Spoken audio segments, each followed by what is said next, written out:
এই বেহেশত বা দোজখের মালিক কে? আল্লাহ পরমাধিকার। যার মালিক একমাত্র আল্লাহ রাব্বুল আলামিন, সেটা দেওয়ার ক্ষমতা মানুষ কি রাখে? যারা গিয়ে বলে যে তাদেরকে ভোট দিলে বেহেশতে যাবে, এটা রীতিমতন সেরেকি জনগণের মধ্যে থেকে শত কাকতালীয় ঘটনা না, এই বারবার ফিরে আসা, এইটা সেন্ট্রাল থিমেটিক অ্যাঙ্কর তার বক্তৃতার। পুরা বক্তৃতায় ছড়ায় থাকা কোর মেসেজ। এটা শুধু একটা কথার কথা না, পুরা বক্তৃতার একটা নৈতিক ফ্রেম এই নিরাপত্তা, মানুষের নিরাপত্তা। ভাষণের প্রধান নরমাটিভ ক্লেম মানুষ যেন নিরাপদ থাকে। নরমাটিভ ক্লেম কারে কয় জানেন তো? জানেন অবশ্যই, তাও কই আর কি। নরমাটিভ ক্লেম বলতে বোঝায় এমন একটা বক্তব্য যে যা কি হওয়া উচিত, কি করা উচিত, বা কোনটা নৈতিকভাবে সঠিক বা ভুল, এই প্রশ্নগুলোর উত্তর দেয়। এটা কোনো বাস্তব বর্ণনা না, এটা মূল্যবোধ, নৈতিকতা এবং আদর্শ নিয়ে কথা বলে। নরমাটিভ ক্লেম সবসময় এরকম হওয়া উচিত টাইপের দাবি, এবং এই নরমাটিভ ক্লেমের বৈশিষ্ট্য সত্য মিথ্যা দিয়ে যাচাই করা যায় না। এটা নৈতিক, রাজনৈতিক বা সামাজিক মূল্যবোধ প্রকাশ করে। এইগুলা নীতি নির্ধারণে ব্যবহার করা হয় এই শব্দটা। উচিত, দরকার, ন্যায়সঙ্গত, অন্যায়, ভালো, মন্দ, এগুলো হইতেছে নরমাটিভ ক্লেম। যেমন ধরেন, আমি যদি বলি রাষ্ট্রের দায়িত্ব নাগরিকদের নিরাপত্তা নিশ্চিত করা, এটা নরমাটিভ ক্লেম, বুঝলাও? তারপরে ধরেন গুম খুনের বিচার হওয়া উচিত, এটা নরমাটিভ ক্লেম। সব মানুষের সমান অধিকার থাকা দরকার, এটা নরমাটিভ ক্লেম। কি হওয়া উচিত এটা বলতেছে। আবার দেখেন, এই নিরাপত্তা ইস্যুটাই আওয়ামী লেসপেন্সার নবনীতা কথাটাকে দইরা পারলে তারেক রহমান জিন্দাবাদ দেওয়া সিক্কুর দেওয়া ওঠে। দেখে যাও এত আরাম পাইছে কেন এই কথায় পার বাকশালীরা, কেন ফাল পারিচ্ছে জানেন? পরে আসিচ্ছি সব একসাথে নিয়ে, এইটা যখন এপিসোড যখন শেষ করবো তখন এটার উত্তরটা পাবেন। এই নিরাপত্তা কথাটা কেন নবনীতার এত পছন্দ, আওয়ামী লীগের এত পছন্দ, সেটা একটু বুঝে দেখে আসেন। এই নিরাপত্তা কথাটাই নবনীতার নেত্রীরা বাঁচাবে, আওয়ামী পান্ডাদের বাঁচাবে। এই নিরাপত্তা কথাটাই আর্মির দুর্বৃত্ত জেনারেলদের বাঁচাবে। উনি গুমের কথা বলছেন, কিন্তু কে করছে, কারা করছে সেটা বলেন নাই। তাদের বিচারের কথা বলেন নাই, 2024-এর শহীদের কথা বলেন নাই, এমনকি আবু সাইদ মুগ্ধর কথা বলেন নাই। উনি নিরাপত্তা সবার উপরে রাখছেন, শহীদদের উপরে রাখছেন। উনি হাসিনাকে ফ্যাসিস্ট পর্যন্ত বলেন নাই, স্বৈরাচার বলছেন। বিগত 15 বছর স্বৈরাচারের বিরুদ্ধে শত শত হাজারো গুম খুনের শিকার হয়েছে। শুধু রাজনৈতিক দলের সদস্য নয়, নিরীহ মানুষের প্রতিবাদ করতে গিয়ে অত্যাচার নির্যাতনের শিকার হয়েছে, জীবন দিয়েছে। আমাদের সমাজের প্রথম রাজনৈতিক কর্তব্যটা কি এখন? দুইটা জিনিস তো, একটা হাসিনার অপরাধের বিচার, হাসিনার প্রশাসনের অপরাধের বিচার, নাম্বার 2 রাষ্ট্রের সংস্কার, তাই তো? আর তো কিছু না। কিন্তু উনি দুইটার কোনোটাও টাচ করলেন না। উনি নিরাপত্তা, মানুষের নিরাপদ জীবন দিয়ে ন্যায় বিচার, সংস্কার সবকিছু উড়াই দিলেন। তো তাইলে এই ভাষণ আমাদেরকে কোথায় নিয়ে যাচ্ছে? আমাদের এখন একটা শত প্রশ্ন তুলতে হবে যে রাজনৈতিক ভাষণের নিরাপত্তা যখন প্রধান ফ্রেম হয়ে ওঠে, তখন ন্যায় বিচার কোথায় যায়, সংস্কার কোথায় যায়? এই প্রশ্নটা বুঝতে হইলে আগে একটা পার্থক্য বুঝতে হবে। আসেন সেটা বুঝে দেখি। ন্যায় বিচার ফ্রেম ন্যায় বিচারের প্রশ্ন তোলে, কে অপরাধ করছে, কার দায়, কার শাস্তি, কি শাস্তি, কোন আদালতে, এইগুলো কেন্দ্রে থাকে, মানে অ্যাকাউন্টেবিলিটি। আর নিরাপত্তা ফ্রেমে এটাতে কি থাকে? এইদিকে লেখেন, মানুষ যেন ভয় না পায়, সংঘাত না হোক, আর কোনো ঝামেলা না হোক, স্থিতিশীলতা আসুক, সবাই নিরাপদ থাকুক, এটার কেন্দ্রে থাকে স্ট্যাবিলিটি। এই তারেক রহমানের বক্তৃতায় নিরাপত্তা ফ্রেমটা ন্যায় বিচার ফ্রেমের উপরে বসানো হয়েছে, সবার উপরে। কিভাবে? গুম খুন বলা হয়েছে, কিন্তু বলা হয়নি কে করছে, কোন বাহিনী করছে, কিভাবে বিচার হবে। কিন্তু বলা হচ্ছে যে কোনো মূল্যে যেন মানুষ নিরাপদ থাকে। এই এক লাইনে যেটা ঘটে যায়, সেটা অতীতের সমস্ত অপরাধ ভবিষ্যতে স্থিতিশীলতা দিয়ে ঢাইকা দেওয়া হয়। বিচারের বদলে স্ট্যাবিলিটি, জাস্টিসের বদলে শান্তি, এটাই জাস্টিস, ন্যায় বিচার, বিচারকে ডিনাই করার কৌশল। বিচার, সংস্কার, এটা যদি কেন্দ্রীয় কথা হইতো, তাইলে বিচার, দায়, ট্রাইব্যুনাল, সংস্কার, এগুলোই মূল বক্তব্যের বিষয় হতো, বারে বারে আসতো। কিন্তু এখানে আসছে মানুষ যেন নিরাপদ থাকে, মানে ন্যায় বিচার পরে, নিরাপত্তা আগে। নিরাপদ থাকবে কেমনে? যে অপরাধগুলো হয়েছে সেটার বিচার না হলে নিরাপত্তা কোত্থেকে আসবে? এটা ইচ্ছা করে করছে? হ্যাঁ, ইচ্ছা করে করছে। ন্যায় বিচার বললে ওয়াকার ডরাইবে, ন্যায় বিচার বললে পুলিশের দুর্বৃত্ত পুলিশ অফিসাররা ডরাইবে, ন্যায় বিচার বললে হাসিনা ডরাইবে, আওয়ামী লীগ ডরাইবে। এই নিরাপত্তা ফ্রেমের ভেতরে কি আছে জানেন? এই নিরাপত্তা ফ্রেমের মধ্যে লুকায় আছে আওয়ামী লীগের দায় মুক্তি। কোন আইন করে ক্ষমা না, কিন্তু বিচার না হওয়া। আইন করে ক্ষমা করবে না, কিন্তু বিচারই করবে না। কারণ গুম খুন আছে, দায়ী তো কেউ নাই, কে করছে সেটা তো বলে নাই। বিচারের রোডম্যাপ নাই, নির্বাচনের রোডম্যাপ নিয়ে পাগলা হয়ে গেছিল। বিচারের কোনো রোডম্যাপ নাই। যত সময় যাবে অপরাধগুলো ঝুলে যাবে না। এই কারণেই তরুণদের রাজনৈতিক দল এনসিপি বিএনপির সাথে নাই। কারণ তরুণরা তো জানতে চাইবে কে করলো, কেন করলো, শাস্তি কি।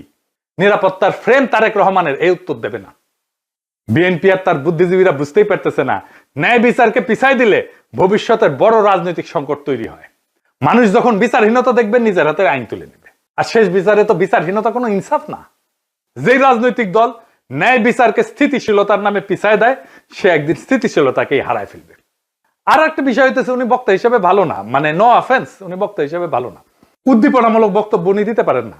এমন একটা বিশাল অডিয়েন্স পেলে শেখ মুজিব তো ফাটায় ফেলতো। আমাদের এনসিপির নেতারা ভালো বক্তব্য দেয়, হাদিও ভালো বক্তব্য দিত। এই বক্তব্যটা অনেক মানুষ অনেক দিন ধরে মনে রাখবে না।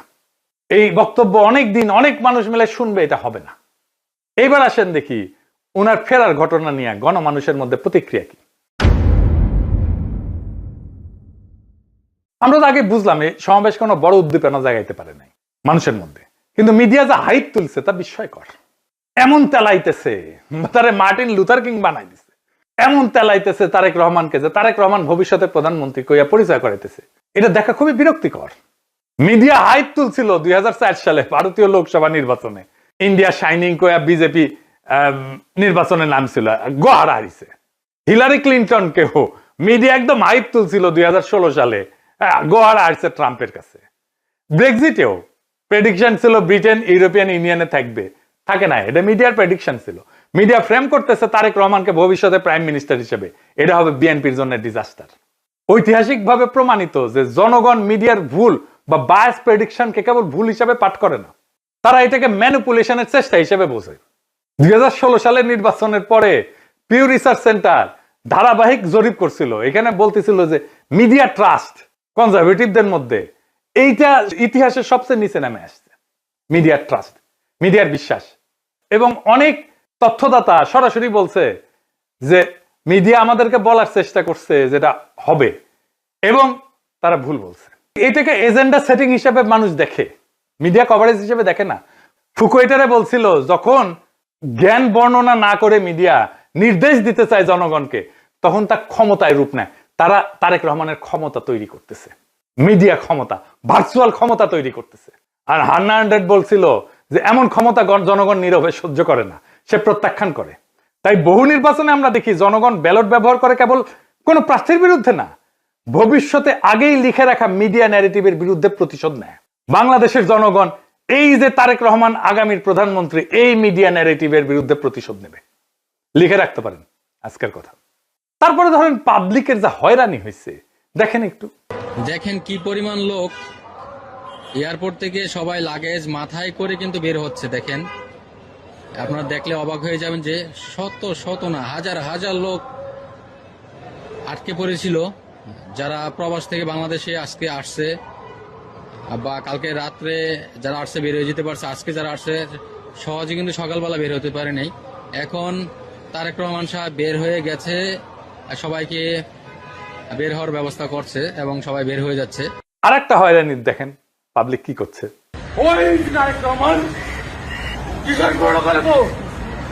আপনি এগিয়ে যাত্রী কয়টা বাজছেন এখানে?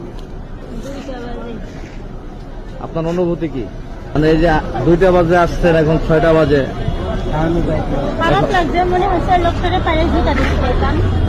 খুবই কান্না পাচ্ছে, খুবই কি বলবো, ভাষায় প্রকাশ করতে পারতেছি না। একদিকে তো অসুস্থ লোক আসছিলকে দেশের বাড়ি চিকিৎসা করার জন্য, তারপরে এই পরিস্থিতি, দুঃখ লাগতেছে যে আমরা আইছি বাইরে থেকে, আজকে শখ করে একটা গাড়ি নিয়ে আসছে, আর এই গাড়ি আমার এয়ারপোর্টের মধ্যে ঢুকতে দিল না। আমি এইভাবে ঠেলিয়ে ঠেলে নিতেছি, এতে তো আমার কাছে ওইটাই মনে হয় যে আমরা মনে হয় যে অপরাধী করছি। তারেক রহমানকে যে বাংলাদেশের ত্রাতা হিসেবে দেখানো হইতেছে। বাঙ্গু সুশীলদের শিরোমণি মতিউর রহমান কইছে যে দেশে রাজনৈতিক শূন্যতা চলতেছে, তারেক রহমান আরো আগে আসলে ভালো হইতো, মানে এই শূন্যতা কাটতো। শুনেন, আমি ব্যক্তিগতভাবে এটা মনে করি যে দেশে একটা রাজনৈতিক শূন্যতা রয়েছে, চলছে, এটা একটা বিপজ্জনক। আমি সবসময় ভাবতাম বা এখনও মনে করি যে বিএনপির ভারপ্রাপ্ত চেয়ারম্যানের আরেকটু আগে, বেশ একটু আগে যদি আসতে পারতেন, তাহলে এক্ষেত্রে হয়তো বিএনপি এবং দেশের মধ্যে একটা ভালো সুবিধাজনক অবস্থা তৈরি হতে পারত। তাকে বাংলাদেশের রাজনীতিতে অপরিহার্য প্রতীকে পরিণত করা হয়েছে। তারেক রহমানের রাজনৈতিক শক্তি যেদিন থেকে তারেক রহমানকে রাজনীতিতে অপরিহার্য প্রতীকে পরিণত করা হয়েছে, তারেক রহমানের রাজনৈতিক শক্তি সেদিনই শূন্য হয়ে গেছে। তারেক রহমানকে ছাড়া বিপ্লব হইল না একটা, ওনাকে ছাড়া তো ওনাকে ছাড়া দেশ বাঁচবে না, রাষ্ট্র বাঁচবে না, এটা একটা কথা। জনগণের কোনো এজেন্সি নাই, যে নেতাকে অপরিহার্য বানানো হয় সে আর কোনো রাজনৈতিক অ্যাক্টর থাকে না, সে পরিণত হয় একটা স্থির মূর্তিতে যাকে সবাই রক্ষা করে কিন্তু কেউ চালাইতে চায় না। কারণ রাজনৈতিক অ্যাক্টর হওয়ার মানে হইল সিদ্ধান্ত নেওয়া, আর অপরিহার্য হওয়ার মানে হইল সিদ্ধান্ত এড়ায় যাওয়া। সিদ্ধান্ত মানেই ঝুঁকি, আর ঝুঁকি মানেই প্রতীকের ক্ষয়। তাই সেই নেতার চারপাশে এমন এক সুরক্ষা বলয় তৈরি করা হয় যেখানে প্রত্যেকটা সম্ভাব্য সিদ্ধান্ত আগে আটকায় যায়। সে কথা বলে সাবধানে, নড়ে অনুমতি নিয়া, কার্যত উন্নতের সিদ্ধান্তের বাহক হইয়া ওঠে। আর সে ব্যর্থতার দায় নিতে পারে না, কারণ দায় নেওয়া মানেই তো মানুষের কাতারে নামায় না, সেই প্রতীক ভেঙে যাওয়া, যে অপরিহার্য ফ্রেম তৈরি করা হয়েছে, এই ন্যারেটিভ ভেঙে যায়। ফলে রাজনীতি ব্যক্তির হাত ধরে আগায় না, ওই ব্যক্তিকে ঘিরে জমে থাকে, জমাট হইয়া থাকে। তারেক রহমান কোনো সিদ্ধান্ত নিতে পারতেছে না, আমি দেখাই দেবো সিদ্ধান্ত নিতে পারতেছে না, ওটা আমি দেখাই দেবো এই কয়েকদিনের মধ্যেই। এই অবস্থায় নেতার উপস্থিতি শক্তির চিহ্ন না, বরং স্থবিরতার প্রমাণ। অপরিহার্য নেতা মানে শক্তিশালী নেতা না, অপরিহার্য নেতা মানে এমন একজন যাকে ব্যবহার করা যায় না, শুধু পাহারা দেওয়া যায়। তাই দেখতেছেন না, খালি পাহারা আর পাহারা, নজিরবিহীন পাহারা। এত পাহারা বাংলাদেশের ইতিহাসে কেউ পায় নাই। উনি কিচ্ছু করতে পারবেন না, রাজনীতি তো দূর কি বাদ, কিছুই করতে পারবেন না। আর বড় দল কিন্তু চিপসের প্যাকেটের মতো বেশিরভাগই বাতাস, মিচিয়ানা চিপস। দলের প্রধান নেতা আসবে, মির্জা ফখরুল বলল তারেক রহমান যেদিন আসবে সেদিন দেশ যেন কাঁপে ওঠে, কাঁপুনি দিবে। আমি আপনাদেরকে জানাতে চাই, নেতা যেদিন আমাদের আসবেন, যেদিন বাংলাদেশে পা দেবেন, সেদিন যেন সমগ্র বাংলাদেশ কেঁপে ওঠে। বন্ধুগণ, এই কাপাকাপি করতে গিয়া একটা প্রোগ্রাম নিছে। পঙ্গু হাসপাতালে আহত জুলাই যোদ্ধাদের দেখতে যাবে তারেক রহমান। আসার পরে দেখা গেল পঙ্গু হাসপাতালে জুলাই যোদ্ধা নাই, একজনও নাই। এটা কারোই মাথায় আসেনি, তারেক রহমানেরও মাথায় আসেনি যে ওখানে আসলে কেউ আছে। 3টা না 4টা প্রোগ্রাম তো কয়দিনে, তাই না? এতদিন ধরে প্রস্তুতি নিচ্ছে। আচ্ছা, জুলাই যোদ্ধা কে কে আছে? উনি গেলে কোন ওয়ার্ডে যাবেন, কার সাথে দেখা করবেন, কি নিয়ে যাবেন, কোনো পরিকল্পনা নাই। এই হইতেছে রাষ্ট্র ক্ষমতায় যাবে যে দল, সেই দশের প্ল্যানিং দেখেন। রাজনীতি আগাইলো, ওরা তো কাঁপাইতে চাইতেছেন, রাজনীতি করতে চাইতেছেন না, স্পেকটাকাল দেখাইতে চাইতেছেন। পলিটিক্যাল লিডারের স্পেকটাকাল হইতেছে তার বক্তৃতা, তার রাজনীতি। কত লোক দেখতে আসছে জনসভায়, কত লোক হাজির হয়েছে, এটা স্পেকটাকাল না। কাঁপায় দিছে কিনা, এটা পলিটিক্যাল স্পেকটাকাল না। আর পাবলিক সাফারিংস, এইটার জন্য কি পাবলিক সাফারিংস হয়েছে? তাহলে ফাইনালি ওনার যে হোম কামিং, দেশে ফিরে আসা, এর পিছনে আসলে কি? এইটা হইতেছে এক ত্রিভুজ প্রেমের লম্বা কাহিনী। ত্রিভুজ প্রেম করলে এটা ঠিক জমে না, অন্য কিছু কইলে ভালো হইতো, আর একটু দুষ্টু কথা কইলে ভালো হইতো, আমি আর কইব না ওইটা। তো যাই হোক, বুঝাই দিচ্ছেন কি কইতে চাইতেছি আর কি, বুঝছাও তো। মানে ত্রিভুজ প্রেমে তো একজনের ছেঁকা খাইতে হয়, এটি না, এটি 3 জনই মজা পায় আর কি, বুঝছাও তো। যাই হোক, তো এই ত্রিভুজ প্রেমের 3 অ্যাক্টর হইতেছে ওয়াকার, এডিটর সাহেব, এটা ত্রিভুজ আকাম। এটা ওয়াকার একদিকে বিএনপি আর ইন্ডিয়া। ওয়াকার আর দুর্বৃত্ত জেনারেলের লাগবে গুমের বিচার থেকে বাঁচা, ইন্ডিয়ার লাগবে আগের জমিদারি ফিরে পাওয়া, আর বিএনপির লাগবে ক্ষমতা। এই 3 শক্তি এক হইছে, একজনকে আর একজনের লাগবে। ওয়াকারের বিএনপি আর ইন্ডিয়াকে লাগবে, বিএনপির ওয়াকার আর ইন্ডিয়াকে লাগবে, আর ইন্ডিয়ার ওয়াকার আর বিএনপি কে লাগবে। কি মজা! এইটাই হইতেছে বন্দোবস্ত, এদের মধ্যে বন্দোবস্ত হয়ে গেছে। ইন্ডিয়া আনন্দবাজারে রিপোর্ট করে ইঙ্গিত দিছে আমরা আছি তারেক রহমানের সাথে, ওয়াকার শক্তি দিয়ে ইঙ্গিত দিছে আমরা আছি তারেক রহমানের সাথে, তারেক রহমান বক্তৃতা দিয়ে ইঙ্গিত দিছে আমরা আছি তোমাদের সাথে। শান্তি আর শান্তি, নিরাপত্তা, এর বাইরে আর কিছু হবে না। গুমের বিচার হবে না, সংস্কার হবে না, কিসের ভাল। আর আওয়ামী লীগ নমনেতাদের দিয়ে বার্তা দিছে। শুধু তাই না, এই যে দেখেন আশরাফুল আলম খোকন, হাসিনার পিএস, কি বলে দেখছেন? তারা বলে তারা বিএনপির পাশে দাঁড়াইছে। আবার দেখেন আরেকজন, দেখেন আওয়ামী লীগ, তার প্রোফাইল পিকচার দেখেছেন? হ্যাঁ, সঞ্জিদা খাতুনের ছবি দিছে, তা সেরা ছবিটা দিছে, দুঃখ ভাব একটু, বুঝছাও তো। ওই কয় যে গরু দুধ দেয় তার নাকি লাথি খাওয়া যায়, মানে বিএনপি দুধ দিচ্ছে এখন, বিএনপির আবার দুধও আছে। না আছে তো, না আছে আছে, সত্যি আছে, আমি মিছা কথা কইতেছি না, আমি দুষ্টামি করিছি না। বিএনপির দুদু আছে, আসলেই আছে। এই যে দেখেন বিএনপির দুদু, দেখি বিএনপির দুদু আছে, তো বিএনপির দুদু দিয়ে দিছে আওয়ামী লীগকে। যাই হোক, আপনি কিছুদিন পরে দেখবেন পার নাস্তিক গুলা দাঁড়াইতেছে বিএনপির পাশে এবং তারা বলতেছে আমরা বিএনপিকে ভোট দিব। আমি দেখাই দিব, বলতেছে তারা পার নাস্তিক, যাদেরকে ঘৃণা করেন আপনারা। বিএনপিকে ক্ষমতা আনার জন্য এই সবগুলো শক্তি এক হয়েছে, কেন্দ্র দখল করবে, প্রশাসনকে কাজে লাগায়, পুলিশকে কাজে লাগায়, গুন্ডা আর হুন্ডা দিয়ে নির্বাচন হবে, আর্মি বসে থাকবে অথবা আর্মিও পিটাবে পাবলিককে, ব্যালট বাক্স লুট হবে। আওয়ামী লীগের পুরো সংগঠন বিএনপির জন্য কাজ করবে, টাকা আসবে, খালি কাজে লাগবে। এই জন্য খোদা বক্সকে সরাই দিছে প্রফেসর ইউনূসের সরকার। প্রশাসন, পুলিশ, জেনারেলরা মাথায় রাখেন, এই নির্বাচন আমাদের আজাদির নির্বাচন। সংসদের কাজ রাষ্ট্রে ইনসাফ কায়েম করা। আমার আগের ভিডিওটা দেখে নিয়েন, বিস্তারিত আলাপ করছি কিভাবে সংসদ আইন তৈরির মাধ্যমে সমাজের মাঝে থাকা ইনসাফের ধারণা রাষ্ট্রের আইনের মধ্যে ঢুকে দেয়। রাষ্ট্রকে ইনসাফমুখী করে তোলে সংসদ। এই ইনসাফের রাষ্ট্রই আমাদের আজাদির দিকে নিয়ে যায়। আমাদের প্রত্যেকটা ভোটকে আমাদের মাঠে রক্ষা করতে হবে। প্রশাসন যদি গণরায়কে ছিনায় নিতে চায়, তাহলে ভোট ডাকাতদের এইবার বিতাড়িত করব বাংলাদেশ থেকে। আর এইবার প্রশাসনের, পুলিশের কাউরে যদি পক্ষপাত করতে দেখা যায়, কোনো মাপ কিন্তু নাই। আগামীর সরকার বিএনপির হবে না, প্রফেসর ইউনূসের সরকারের মতো ধ্বজভঙ্গ সরকারও হবে না। তাই খুব খেয়াল, ভোট রক্ষার লড়াইয়ের জন্য তৈরি হন। এইবার ভোট দিলেই হবে না, কেন্দ্র পাহারা দিতে হবে, প্রত্যেকটা ভোটকে আমাদের রক্ষা করতে হবে। আর এক নতুন ভোট আনার লড়াইয়ের জন্য তৈরি হন। ইনকিলাব জিন্দাবাদ।